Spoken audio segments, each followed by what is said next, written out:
Good morning students. मैं माला चौरासिया हिंदी साहित्य की अध्यापिका। देखिए बच्चों, हमने पिछली कक्षा में प्रतिवेदन को पढ़ा था। आज हम उसी प्रतिवेदन के कुछ उदाहरण यहाँ पढ़ने जा रहे हैं। तो देखिए हमारा उदाहरण है। हमारे पास इस तरह से क्वेश्चन आएगा। प्रधानमंत्री की स्वच्छ भारत अभियान की घोषणा को ध्यान में रखकर आपके नगर कस्बे के लोगों ने 3 दिन तक स्वच्छता अभियान चलाया। उसके कार्यक्रमों का विवरण देते हुए एक प्रतिवेदन तैयार कीजिए। ठीक है बच्चों, हमारे सामने इस तरह से क्वेश्चन आएगा। अब हमें क्वेश्चंस का जो मेन शीर्षक होता है किस बारे में बताना है, वो शीर्षक हमें बीच में सेंटर के अंदर लिखना है। यानी हमारी जो कॉपी का पेज होता है उसके बीच में हमको लिखना है हमारा टॉपिक। इसमें देखिए काय के बारे में कहा गया, स्वच्छता अभियान। तो हम क्या टॉपिक बनाएंगे? स्वच्छ भारत अभियान में सहभाग। सहभाग का अर्थ होता है हमारा सहयोग। ये जो प्रतिवेदन है, हमें सबसे पहले यहाँ तारीख लिखनी है कि कौन सी वाली तारीख के दिन हमें ये प्रतिवेदन तैयार करना है। तो तारीख है बच्चों दिनांक 16 मार्च। अब हमें इससे संबंधित कुछ बातें कि हमें क्या क्या काम करवाना है, क्या काम बाकी है, उस नगर में कितना काम और चाहिए, कौन सी नालियां बननी है, कहाँ नल खुदाने हैं, ये सारी बातें कि कहीं नालियां टूटी हुई है, किससे मिलना है, कौन सी बस्ती में स्वच्छ भारत अभियान का लगाना है, वो सारी बात हमें इसमें लिखनी होगी।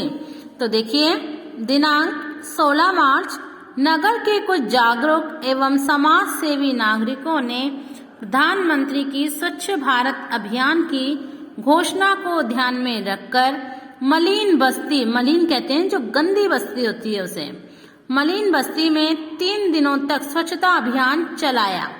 पहले दिन सभी ने मलिन बस्ती में एक नुक्कड़ सभा कहते हैं बच्चों, कि कुछ ऐसा करना जैसे कि हमें कुछ कठपुतलियों के द्वारा, कुछ बच्चों के द्वारा कुछ ऐसा उनके सामने प्रत्यक्ष प्रस्तुत करना जिससे वो उस दृश्य को देखकर ही समझ जाएं कि हमें आगे क्या करना है। वो होती है नुक्कड़ सभा कि और लोगों को स्वच्छ रहने के लाभ बताएं। फिर सभी ने मिलकर गलियों में झाड़ू लगाकर सफाई की। दूसरे दिन बस्ती की नालियों की सफाई की गई। साथ ही जहां जहां नालियां टूटी हुई थी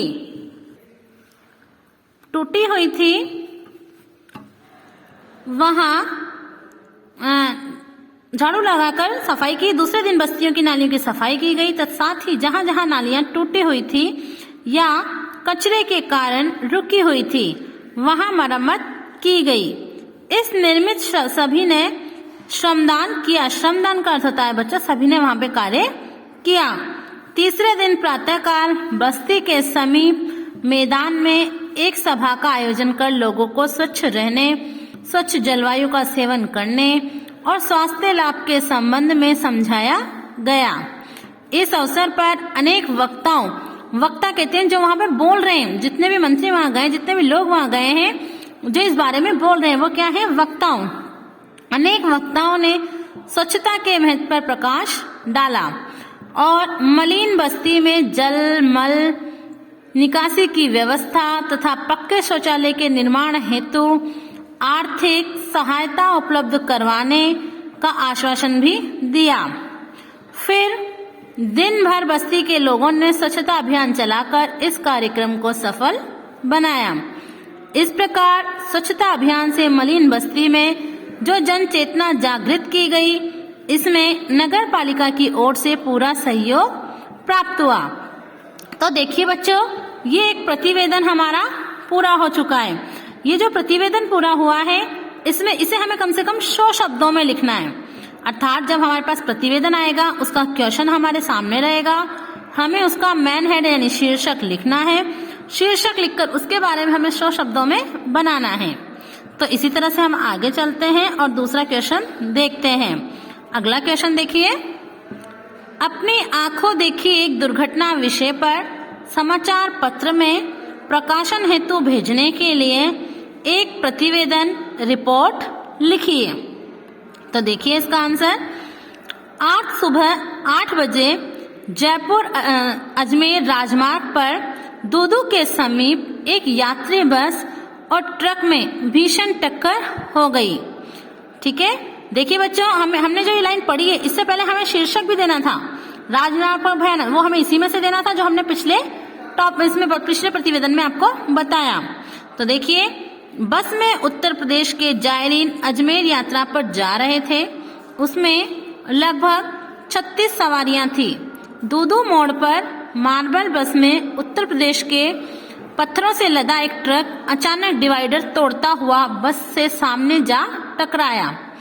इससे बस का अगला हिस्सा चकनाचूर हो गया और ड्राइवर सहित 10 लोगों की दर्दनाक मृत्यु हो गई। शेष सवारियों को भी गंभीर चोटें आई। ट्रक का चालक भी दुर्घटना का शिकार हुआ। मोबाइल से सूचना पर पुलिस पहुंच गई। 2 एम्बुलेंस भी मौके पर पहुंची। घायलों को राहगीरों की सहायता से, राहगीर जो जहां दुर्घटना हुई वहां पर जो लोग थे वो है राहगीरों की सहायता से बस से बाहर निकालकर अस्पताल भेजा गया। घायलों में 3 औरतें तथा 2 पुरुषों की स्थिति गंभीर बताई गई है। बस यात्रियों में 5 पुरुष और 2 बच्चे, 3 महिलाएं दुर्घटनाओं में मारी गई। उन सभी यात्रियों के परिजनों को सूचना भेज दी गई तथा शवों को मोर्चरी में रखवाया गया। शव यानी जिसकी उसी समय उसी हाल पर मृत्यु हो गई, वो उनका एक शब्द यूज किया गया है, वो है शव। इस भीषण दुर्घटना से राजमार्ग का यातायात बाधित हो गया था। लंबा जाम दोनों ओर से लग गया था। पुलिस ने तत्परता दिखाकर बड़ी क्रेनों से दुर्घटनाग्रस्त दोनों वाहनों को हटवाया। ट्रक ड्राइवर की गलती से दुर्घटना घटित हुई, परंतु इसमें उसकी भी मौत हो गई। समय पर सहायता मिलने से घायलों की प्राण रक्षा हो सकी। ये था बच्चों दूसरा प्रतिवेदन। उसी तरह से हमें करना है, पहले टॉपिक लिखना है यानी शीर्षक लिखना है, वो भी प्रश्न में से देख के। उसके बाद हमें इसके बारे में 100 शब्दों में रिपोर्ट बनानी है कि वहां पर क्या क्या हुआ। जिस तरह से हम निबंध लिखते हैं उसी तरह से उसका शॉर्ट रूप हमें इसमें बनाकर लिखना होता है। रिपोर्ट जो आंखों देखा हाल वर्णन है वो हमें यहाँ बताना होता है। अब देखिए बच्चों, आपको ये दोनों क्वेश्चन कॉपी में उतारने हैं अपनी और लिखना है। मैं आपको अगला क्वेश्चन बोल रही हूँ, वो आपको क्वेश्चन अपनी कॉपी में खुद प्रतिवेदन बनाकर लिखना है। तो देखिए अगला क्वेश्चन जो आपको करना है आपकी नोटबुक में, आपके विद्यालय में 26 जनवरी, देखिए बच्चों हमें पता है गणतंत्र दिवस आने वाला है और कल ही गणतंत्र दिवस है, इसीलिए मैं आपको ये प्रश्न भी दे रही हूँ ताकि आप इस पर प्रतिवेदन तैयार करें।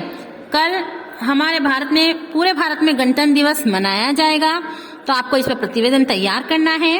आपके विद्यालय में 26 जनवरी गणतंत्र दिवस का समारोह धूमधाम से आयोजित हुआ। इस पर एक प्रतिवेदन तैयार कीजिए।